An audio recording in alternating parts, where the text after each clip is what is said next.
Boleh, boleh. Silakan dimulai untuk tim 4 untuk presentasinya. Baik, selamat malam rekan-rekan semua. Kami dari kelompok 4, kelas TCEA Tesis periode 2322, jurusan Bisnis Manajemen BINUS Online Universitas Bina Nusantara. Anggota penelitian tesis kami terdiri dari saya sendiri, Salsabila Firdaus, kemudian ada Jennifer Maria, lalu ada Iksora Akifah.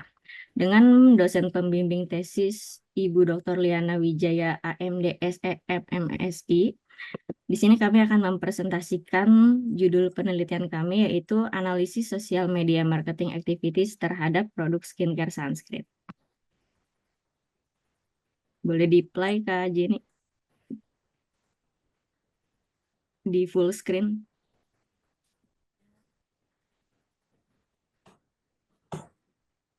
PT-nya di full screen.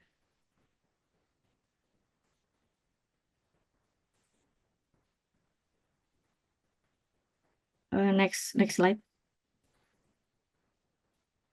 Next slide. Masuk ke latar belakang. Di era digital saat ini, media sosial menjadi platform yang penting bagi konsumen untuk mencari informasi, berbagi pengalaman, dan membuat keputusan pembelian. Peningkatan penggunaan media sosial sebagai saluran komunikasi utama telah menciptakan peluang dan tantangan dalam membangun dan memelihara hubungan dengan konsumen. Menurut data Reportal, pada bulan Januari 2023, Indonesia mencatat sejumlah 167 juta pengguna media sosial yang setara dengan 60,4% dari keseluruhan populasi.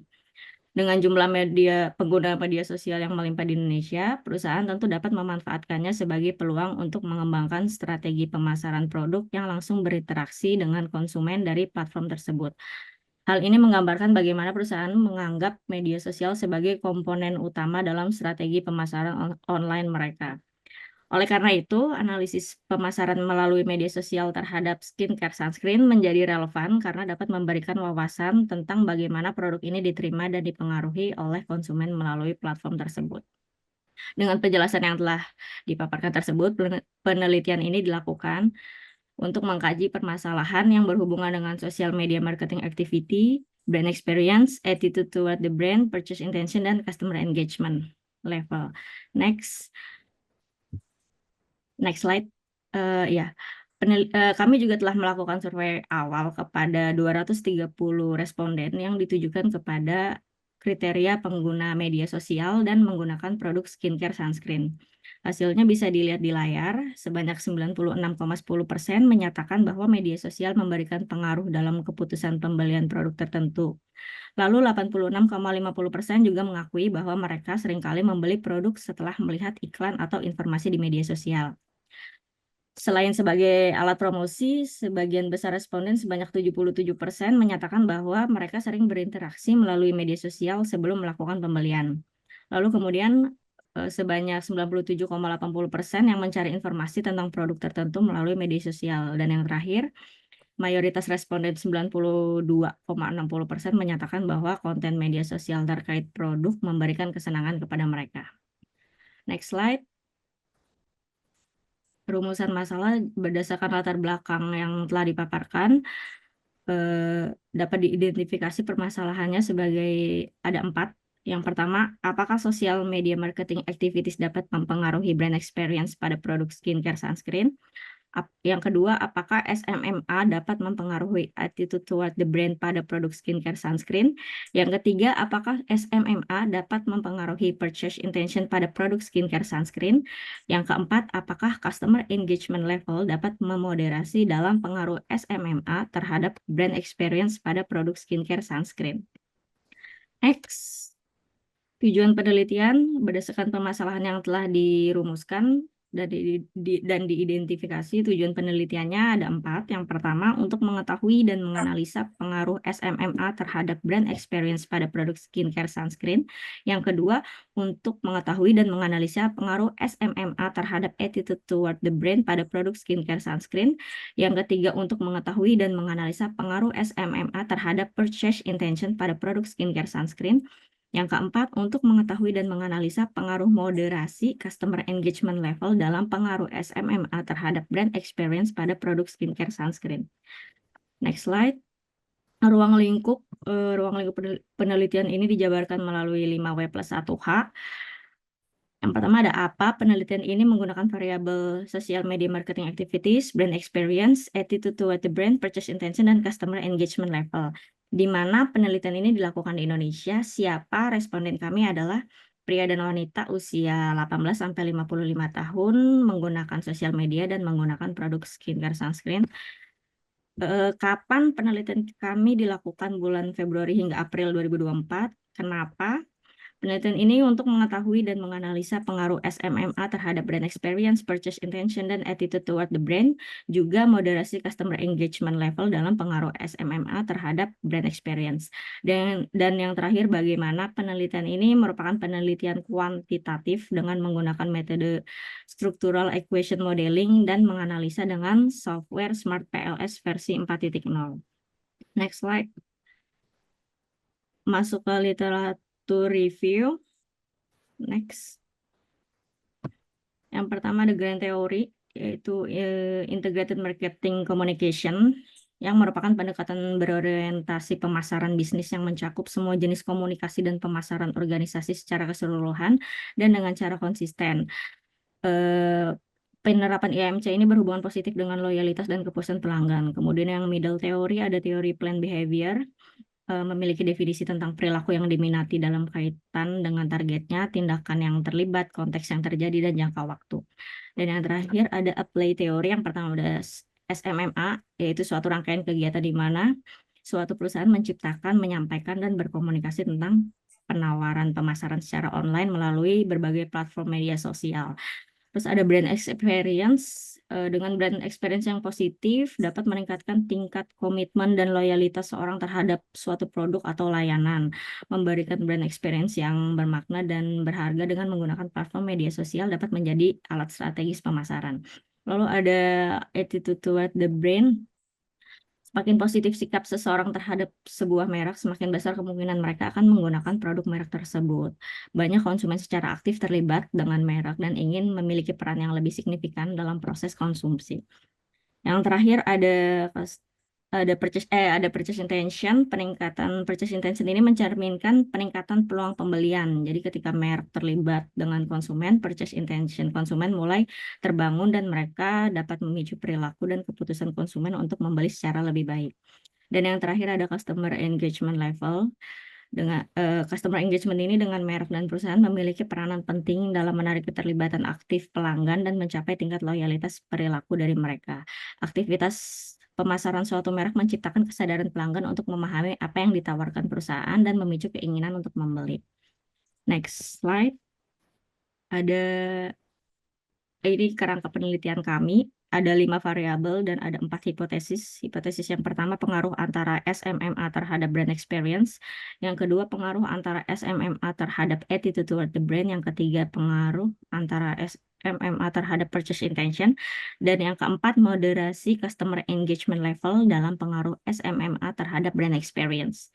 Next slide. Next, ya. Hipotesis ini adalah jawaban sementara untuk pertanyaan penelitian yang dirumuskan. Di hipotesis 1 ada HO1, yaitu tidak ada pengaruh antara SMMA terhadap brand experience. HA2 ada pengaruh antara SMMA terhadap brand experience. Untuk hipotesis 2-nya ada HO2, tidak ada pengaruh antara SMMA terhadap attitude toward the brand. HA2 ada pengaruh antara social media marketing activities terhadap attitude toward the brand. Hipotesis 3, di HO3 tidak ada pengaruh antara SMMA terhadap purchase intention. HA3 ada pengaruh SMMA terhadap purchase intention. Di hipotesis 4, HO4 tidak ada moderasi customer engagement level dalam pengaruh SMMA terhadap brand experience. Dan HA4 ada moderasi customer engagement level dalam pengaruh sosial media marketing activities terhadap brand experience. Next, untuk selanjutnya bisa dilanjutkan oleh Kak Jennifer. Silakan.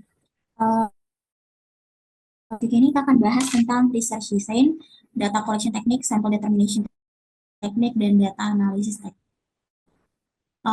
Di research design, di sini dijelaskan Itu tujuan penelitiannya ada dari T1 sampai T4, jenis penelitiannya asosiatif, metode dan jenis datanya itu adalah kuesioner dan adalah individu yang menggunakan sosial penggunaan dan time horizonnya itu adalah cross seksional.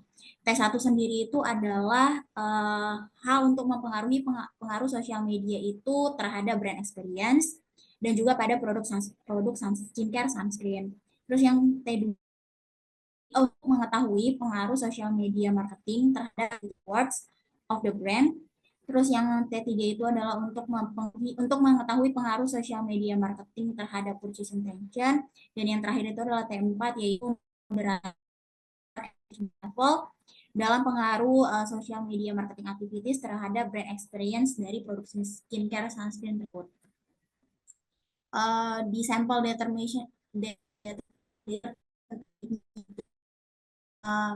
mengambil responden itu dengan cara menyebar kuesioner lewat Google Form yang responden kriterianya itu adalah pria dan wanita yang berumur kurang dari 18 tahun sampai lebih dari 55 tahun yang tentunya menggunakan sosial media dan produk. Kemudian ada data collection teknik yaitu di kuesioner itu adalah pernyataan yang merujuk kepada sosial media marketing, brand experience, dan customer engagement level. Di ordinal measurement scale ini dijelaskan bahwa bobot dari hal yang sangat setuju sampai hal yang sangat tidak setuju sampai setuju itu berada di skala 1 sampai 5. Terus itu masuk ke data analisis teknik. Di sini itu ada convergent validity-nya itu ada loading factor dan juga average variant extract atau AP. Dan juga di screening for non-marker accreditation, terus juga heterotype monotrade ratio of correlation, kemudian masuk ke composite reliability dan Cronbach alpha. Dan ada data analisis teknik yaitu inner modelnya, evaluation-nya itu ada R-square, yang persyaratannya itu adalah 0,75, 0,50, 0,25 yang mengindikasi itu adalah kuat, sedangkan mengindikasi itu kuat, menengah, dan juga lemah. Sedangkan effect size-nya itu adalah di 0,02, 0,15, 0,35, sama seperti sebelumnya itu adalah kecil, menengah, dan juga besar. Kemudian Q2 prediktifnya itu adalah Q2 lebih besar daripada dan yang itu adalah memiliki prediktif yang relevan. Kemudian relevance yaitu adalah Q2-nya indikasi bahwa model itu adalah relevan terhadap prediktif tersebut. Kemudian masuk kepada hipotesis tes, yaitu adalah tes statistiknya itu lebih dari 1,96 dan p-value-nya itu kurang dari 0,05. Yang alternatif hipotesisnya itu atau HA bisa diterima, dan kalau misalnya hipotesisnya 0 itu adalah berarti ditolak. Selanjutnya masuk ke rekan. Baik, pada bab 4 ini ada beberapa poin yang akan saya bahas. Yang pertama itu ada responden karakteristik, lalu masuk ke bagian outer model, inner model, direct and indirect effect hypothesis, dan ada implementasi teoritis dan manajerial. Next slide.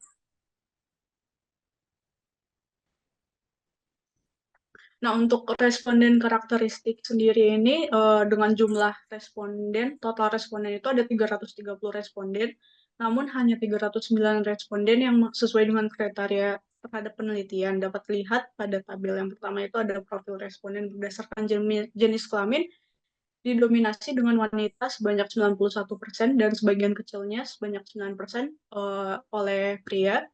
Lalu untuk responden usia itu mayoritas responden sebanyak 69,6% berada dalam rentang usia 25 hingga 34 tahun. Lalu yang kelompok usia terbesar kedua itu sebanyak 22,7 responden itu rentang usia 18 hingga 24 tahun. Lalu pada berdasarkan pekerjaan atau aktivitas, mayoritas responden sebanyak 49% adalah karyawan swasta.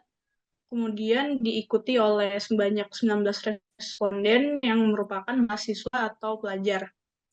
Berdasarkan media sosial, Instagram merupakan platform media sosial yang paling banyak digunakan oleh responden sebanyak 29,1%, diikuti dengan penggunaan Instagram dengan TikTok, Instagram dengan Twitter, kemudian Instagram dengan Twitter dan TikTok.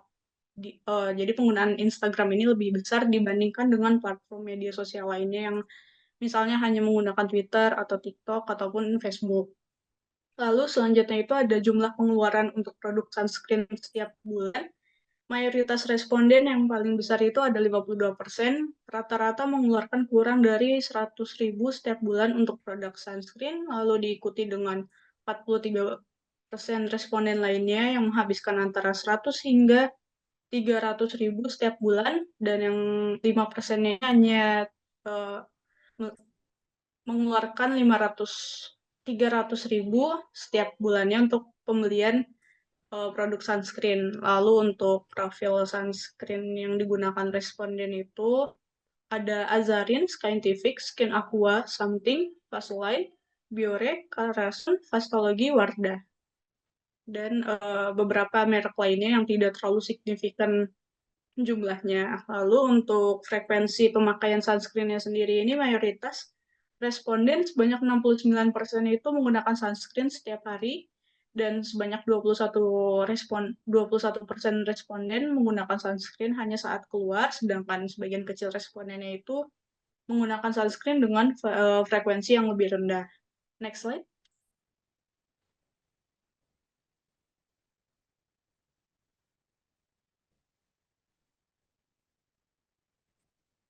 Untuk yang outer model ini, salah satu proses untuk menilai seberapa baik variabel yang diamati mewakili konstruk yang diukur. Pada outer model ini kita bisa melihat analisis statistik seperti validitas konvergen, diskriminan validity, composite reliability, Cronbach's alpha, kemudian ada SRMR dan VIF. Selanjutnya, next slide.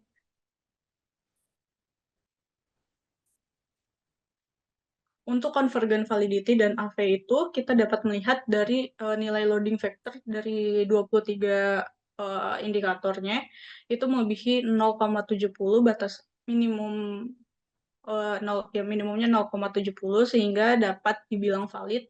Hal ini pun didukung dengan nilai average variance extracted yang berada di rata-rata nilai itu lebih dari 0,50, sehingga convergent validity dari penelitian kami itu bisa dikatakan cukup valid.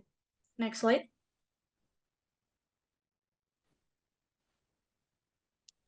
Untuk melihat apakah data dari penelitian kami ini valid atau tidak, kami melakukan pengujian pada diskriminan validity yang menggunakan melalui analisis cross-loading.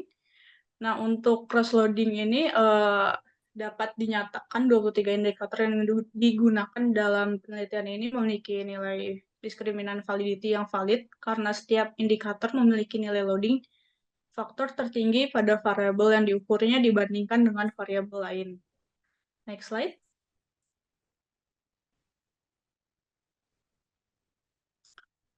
Lalu ada Forner-Lecker Criterion dan HTMT. Untuk sebelah kiri itu ada hasil uji data Forner-Lecker Criterion. Dapat disimpulkan bahwa konstruk-konstruk yang digunakan dalam penelitian ini telah memenuhi syarat validitas diskriminan, sehingga masing-masing konstruk diukur secara akurat dan berbeda dengan konstruk lainnya dilihat dari nilai tiap variabel itu lebih dari 0,70. Lalu untuk HTMT-nya sendiri, keseluruhan nilai itu berada di bawah 0,90, sehingga validitas diskriminannya cukup valid. Selanjutnya,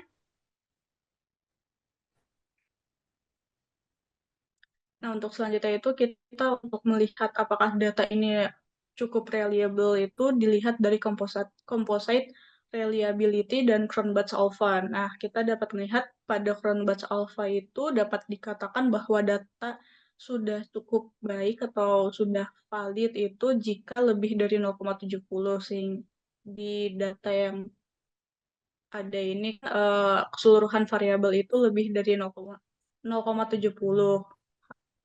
Kemudian hal itu juga didukung dengan nilai Cronbach alpha juga yang mengonfirmasi hasil reliabilitas yang umumnya diterima jika mencapai 0,70 atau lebih. Hal ini pun didukung dengan nilai AV yang melebihi 0,50. Selanjutnya,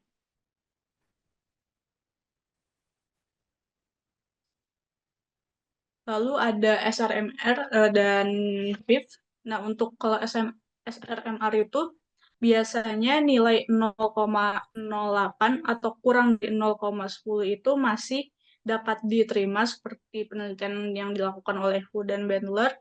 Nah, untuk hasil data SRMR yang telah kami uji ini, hasilnya 0,082 sehingga data masih cukup baik. Lalu dilanjut dengan FIF untuk mengetahui apakah data terdapat multicollinearity. Dan berdasarkan data yang telah kami uji itu, seluruh nilai FIF tersebut kurang dari 5 sehingga tidak ada multicollinear di data kami. Untuk next slide-nya. Nah, untuk inner model itu dilakukan untuk menilai hubungan antara konstruk dalam sebuah model persamaan struktural. Nah, di inner model ini kita dapat melihat analisis statistik seperti F-square, R-square, Q-square, dan hipotesis tes. Selanjutnya.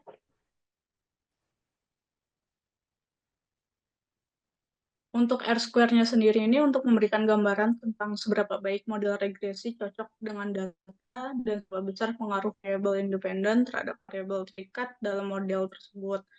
Hasil data yang telah kami uji itu menunjukkan bahwa ATT atau attitude toward the brain itu memiliki nilai R-square sebesar 0,227 dan R-square adjusted sebesar 0,224 menunjukkan pengaruh yang lemah. Kemudian ada brain experience juga yang memiliki nilai R-square 0,528 dan R-square adjust 0,524 menunjukkan pengaruh yang sedang. Lalu ada purchase intention dengan R-square 0,252 dan R-square adjust 0,289 dengan tingkat pengaruh yang lemah. Lalu pada Q-square ini digunakan untuk menilai kemampuan model dalam memprediksi variabel endogen dan nilai yang lebih besar dari 0 menunjukkan prediksi yang lebih baik daripada nilai rata-rata. Nah, kesimpulan dari data tersebut adalah nilai ATT atau attitude toward the brain dan brain experience, chest intention itu memiliki nilai lebih dari 0 sehingga memiliki nilai predictive relevance yang cukup baik. Lalu untuk next slide-nya. Untuk next slide ini ada F-square yang digunakan untuk mengevaluasi seberapa baik variabel eksogen dalam model mampu menjelaskan variasi dalam variabel endogennya. Untuk efek moderat atau efek sedang itu ada customer engagement level terhadap brain experience.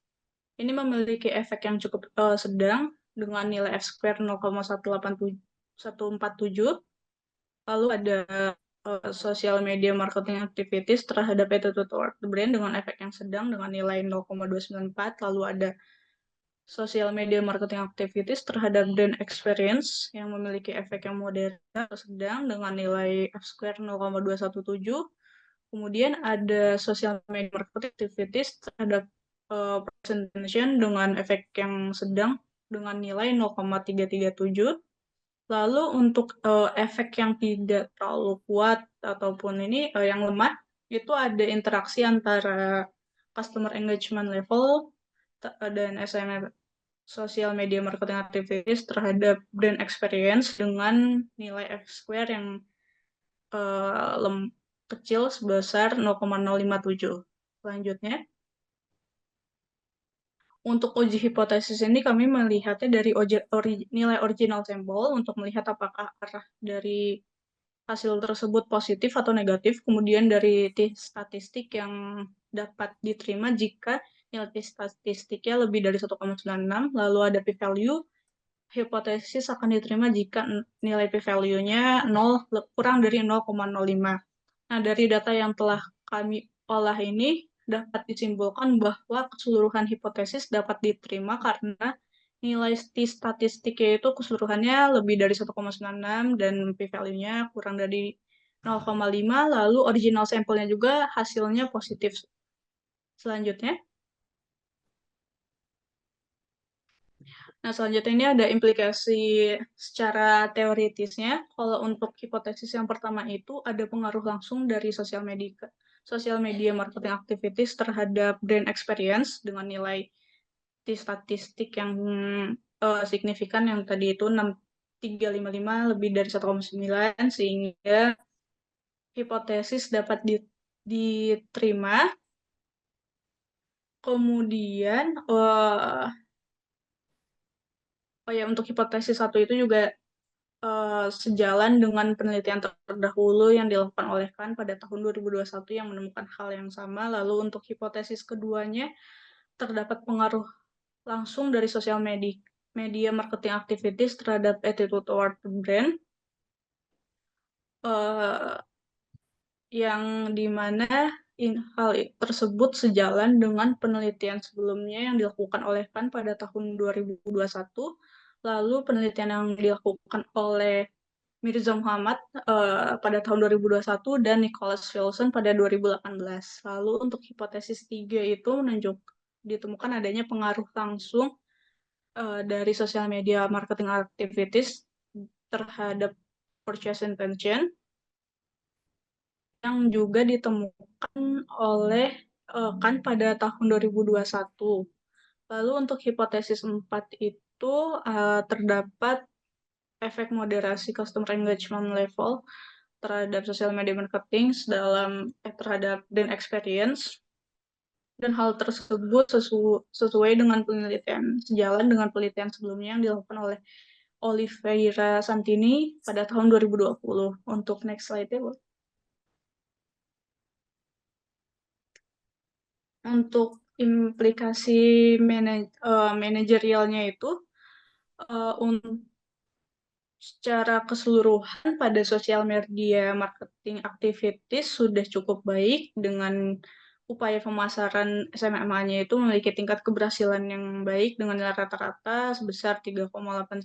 Lalu pada brand experience yang ditawarkan kepada konsumen memiliki tingkat kepuasan yang cukup baik juga dengan nilai rata-rata brand experience itu sebesar 3,63. Lalu ada attitude toward the brand. Secara umum, sikap konsumen terhadap brand cenderung positif dengan nilai rata-rata ATT itu sebesar 3,94. Lalu ada nih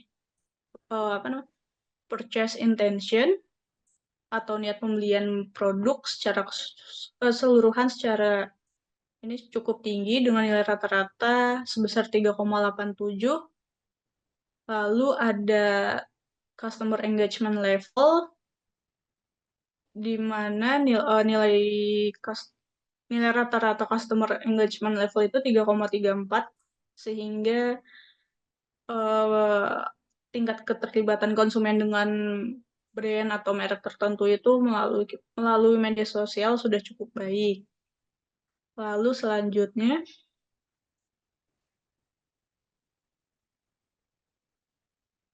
research limitation atau keterbatasan penelitian. Yang pertama itu ada keterbatasan waktu karena penelitian yang kami lakukan itu Januari hingga Maret, tapi puncaknya itu di sekitar bulan Februari hingga Maret. Jadi dalam waktu yang cukup singkat membatasi pendalaman pemahaman tentang topik yang di penelitian.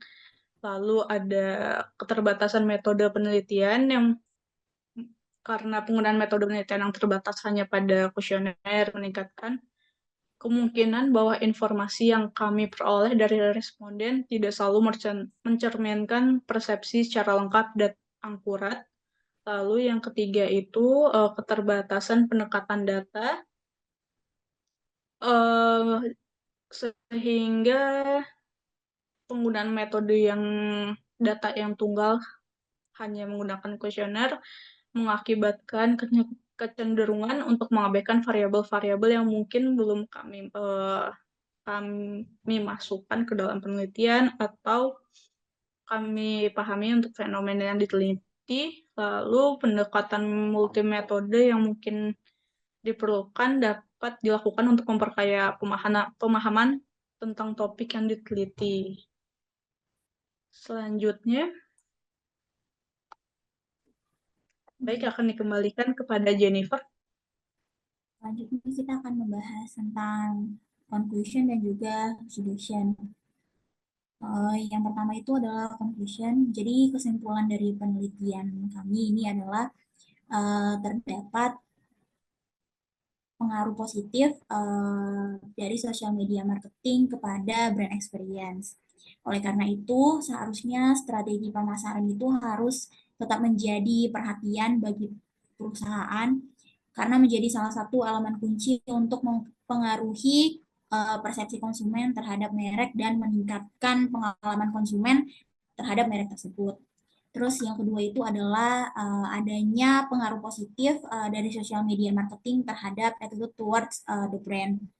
Di mana dengan adanya strategi pemasaran ini, perusahaan dapat membangun hubungan yang kuat dengan konsumen, meningkatkan kesadaran merek, dan juga menciptakan pengalaman yang baik dan konsumen akan diharapkan bisa loyal terhadap produk tersebut.